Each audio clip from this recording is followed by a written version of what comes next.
Hello মা। হ্যাঁ বল, কি হয়েছে? মা, তোমার সাথে একটা জরুরি কথা আছে। হ্যাঁ টুপুর, তোর সঙ্গে আমার জরুরি কথা আছে। শোন না, টাপুর বলেছে ওর শ্বশুরবাড়িতে সকলকে ভালো শাড়ি দিতে হবে। ওসব নিয়ে তুমি চিন্তা করো না, সবাইকে আমি শাড়ি কিনে দেবো। তুমি একটা কাজ করো, টাপুরকে এক্ষুনি ফোন করে বলো যে বাবার খুব সিরিয়াস অবস্থা।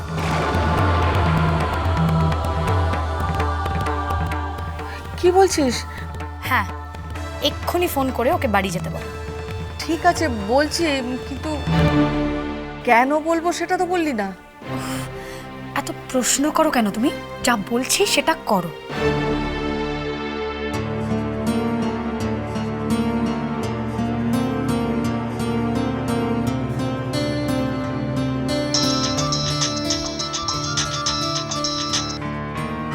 হ্যালো। হ্যাঁ টাপুর মা বলছি, তোর বাবার খুব সিরিয়াস অবস্থা, তুই এক্ষুনি একবার এ বাড়িতে চলে আয়। কি বলছো মা? আমি এক্ষুনি আসছি। কি হয়েছে? আমার বাবার খুব সিরিয়াস কন্ডিশন, আমাকে এক্ষুনি যেতে হবে।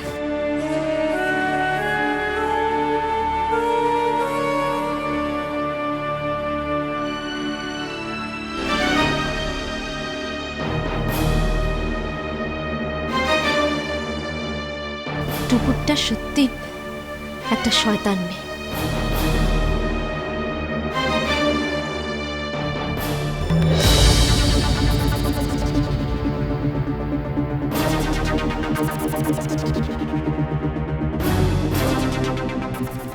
বলেছিলাম না তোদেরকে একসঙ্গে থাকতে দেব না,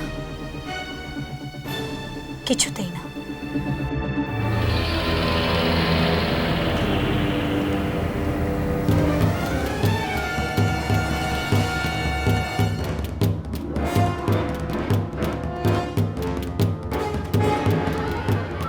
সন্দীপ, টাপুর কোথায় গেল? তোমার বাবার খুব সিরিয়াস অবস্থা। তাই না? তা সত্যি সত্যি তাই নাকি অন্য কোথাও গেল? কোথায় যাবে? কি জানি বাবা, আমার তো মনে হলো, নইলে এতদিন পরে স্ত্রীকে কাছে পেলে আর স্ত্রী ঠিক কায়দা করে পালিয়ে গেল তোমার থেকে।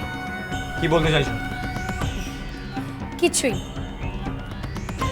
আসলে কি জানো, ওর তোমাকে পছন্দই নয়, ওর পছন্দ হলো ওই রণজয় রায়, যার সাথে খুব সুখে ছিল, ভালো ছিল।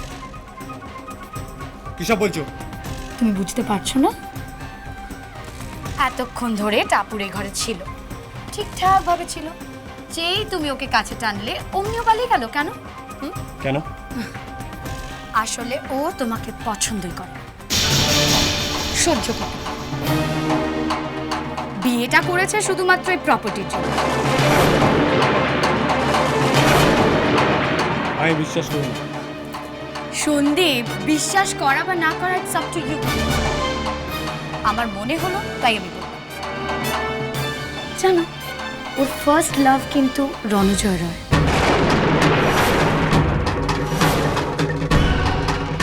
আমি কত করে আজকে বললাম যে তোমাদের আজকে ফুল সজ্জা হবে, ভালো করে অর্ডার দিয়ে ফুল আনাবো, সুন্দর করে ঘরটাকে সাজাবো, কিন্তু না, টাপুর কিন্তু বললো কোনো ফুল না। টাপুরের কথা বলেছো? হ্যাঁ, টাপুর এই কথা বলেছে। তুমি শুধু ভাবো, আমি নিজের মুখে ওকে বললাম যে তোদের আজ ফুল সজ্জা হবে। আফটার অল এতদিন পরে তোরা পিসির হাত থেকে রক্ষা পেয়েছিস, কিন্তু না, ও রাজি হলো না। শেম অন ইউ সন্দীপ, নিজের বউটাকেও সামলাতে পারলে না।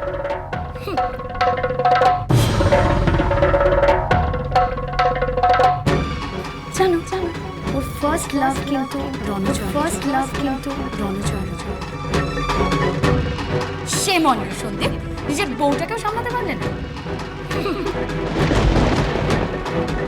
আসুন স্যার, আসুন আসুন।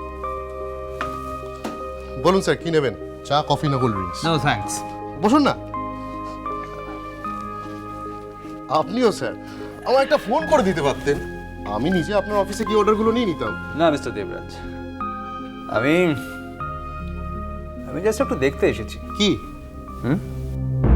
ও ওই ছেলেটি এখানে জয়েন করেছে? হ্যাঁ স্যার, অফিসেই আছে, ডাকবো? না না না না, ডাকার দরকার নেই। স্যার, ছেলেটিকে আপনি চেনেন? চিনি। আচ্ছা, তুই একটা কাজ করতে পারবে?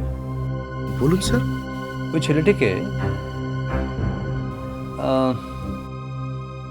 ছেলেটিকে পদে পদে বুঝিয়ে দিতে পারবে যে তোমার এখানে একজন মানে সামান্য একটা চাকর। কি বলছেন স্যার? ঠিকই বলছি স্যার, পুরনো কোনো হিসেব নাকি? খুব পুরনো এবং গভীর। সে তো বুঝতেই পারছি স্যার, না হলে স্বয়ং রণজয় রায় কেন আমার কাছে আসবেন? দেবরাজ, তবে আমি গোপনে একটা ইনফরমেশন দিই। কি স্যার? এই ছেলেটি পারিজাত সেনের ভাই।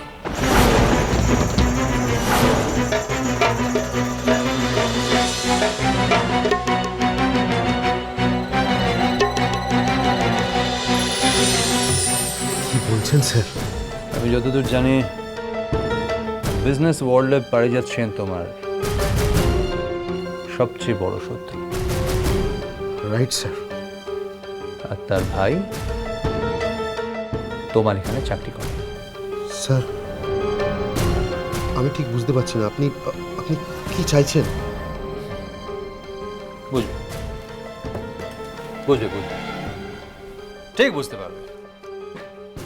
তোমার তো বড় এক প্রবলেম, সানডাউন হলে কিছুতেই সোজা হয়ে দাঁড়াতে পারো না।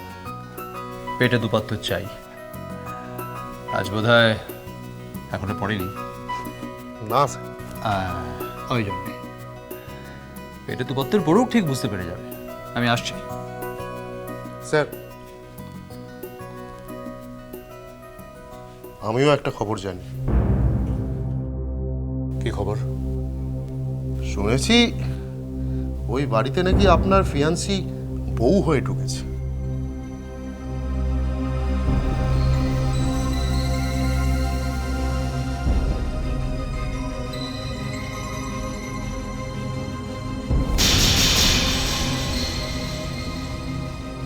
মিস্টার দেবরাজ, কোনো কথা কোনোদিন মুখে আনতে নেই, কোনোদিন না।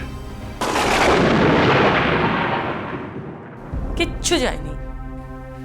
আমার কথা না শুনলে গলা ধাক্কা দিয়ে বাড়ি থেকে বার করে দেব। বাড়িতে আর থাকতে দেব না। একটা কথা বলি পিসি, তুমি এক কাজ করো,